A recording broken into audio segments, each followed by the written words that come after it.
Hello friends, welcome to crypto money bingos. Friends, अमेरिकी businessman Bill Gates कहते हैं कि आप गरीब घर में पैदा हुए हैं, इसमें आपकी गलती नहीं है। लेकिन अगर आप गरीब ही मर जाते हैं तो इसमें सिर्फ और सिर्फ आपकी ही गलती है।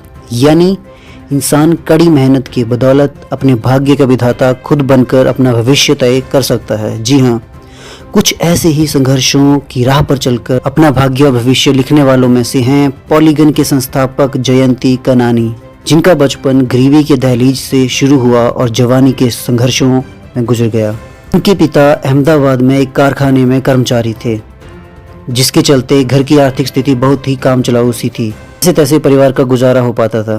जयंती के पिता का वेतन इतना भी नहीं था कि वे अपने बच्चों की फीस भर सके। इसके लिए उन्होंने लोन ले रखा था। हालांकि जयंती कनानी ने कभी भी गरीबी और बुरे हालातों को अपने बड़े सपनों के आगे नहीं आने दिया।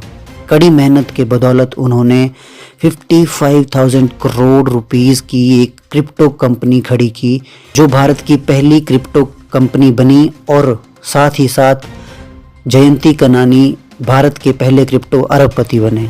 चलिए जानते हैं जयंती कनानी के संघर्षों से लेकर सफलता तक की पूरी कहानी।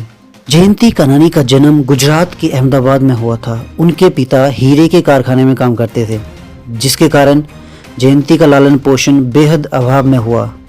उनके घर की आर्थिक स्थिति इतनी खराब थी कि उनके पास स्कूल फीस भरने के लिए भी पैसे नहीं थे। उनके पिता ने बच्चों की फीस भरने और जयंती की बहन की शादी के लिए लोन ले रखा था। यह लोन इतना ज़्यादा हो गया था कि उनके पिता की कमाई का एक हिस्सा कर्ज को वापस करने में चला जाता था। इन अभावों के बाद भी जयंती ने अपनी स्कूली शिक्षा पूरी की। इसके बाद वे नडियाद चले गए और वहां से इंजीनियरिंग की डिग्री हासिल की। जैसे ही उनकी इंजीनियरिंग की डिग्री कंप्लीट हुई, उन्हें नौकरी तो मिली, लेकिन नौकरी में वेतन महज 6,000 रुपये था। इतने कम पैसों में तो केवल खुद का ही खर्च निकाल सकते थे। हालांकि इस नौकरी के मिलने के बाद उन्हें लग रहा था कि थोड़ी राहत मिलेगी, लेकिन इसी दौरान आंखों की परेशानी के चलते उनके पिता की नौकरी चली गई। अब जयंती के कंधों पर भार दोगुना हो चुका था।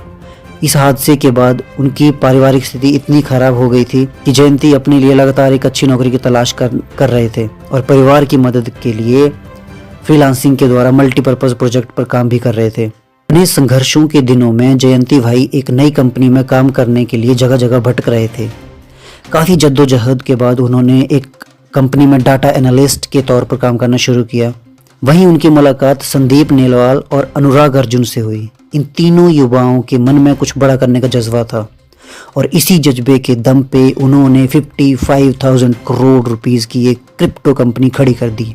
साल 2017 में जयंती ने संदीप और अनुराग के साथ मिलकर पॉलीगन की शुरुआत की, जिसके बाद कंपनी ने देखते ही देखते महज 6 साल में ह्यूज सफलता हासिल कर ली। आज इस कंपनी की वैल्यू लगभग 55,000 करोड़ रुपीस है। आपको बता दें कि जयंती क्रिप्टो करेंसी से जुड़े स्टार्टअप के भारत के पहले अरबपति सह संस्थापकों में से एक हैं। जयंती ने यह साबित कर दिया है कि यदि इंसान चाहे तो अपनी कड़ी मेहनत के दम पर अपना भविष्य खुद बना सकता है। जयंती भाई की कंपनी तब सुर्खियों में आई जब उन्हें अमेरिका के सबसे प्रसिद्ध निवेशकों में से एक और शार्क टैंक जज मार्क क्यूबन से इन्वेस्टमेंट मिला। 2022 में पॉलीगन ने soft bank, tiger global, sequoia capital India जैसे निवेशकों से $450 मिलियन की फंडिंग जुटाई। आज यह कंपनी हजारों करोड़ डॉलर की है। फ्रेंड्स, आपको बता दें कि पॉलीगन प्लेटफॉर्म की मदद से आसानी से इथेरियम स्केलिंग और इंफ्रा डेवलपमेंट का काम किया जा सकता है। यूजर्स इसकी मदद से ऐप भी तैयार कर सकते हैं। पॉलीगन के ब्लॉकचेन का gaming players, non fungible tokens और डिसेंट्रलाइज्ड फाइनेंस में भी तेजी से प्रयोग बढ़ रहा है।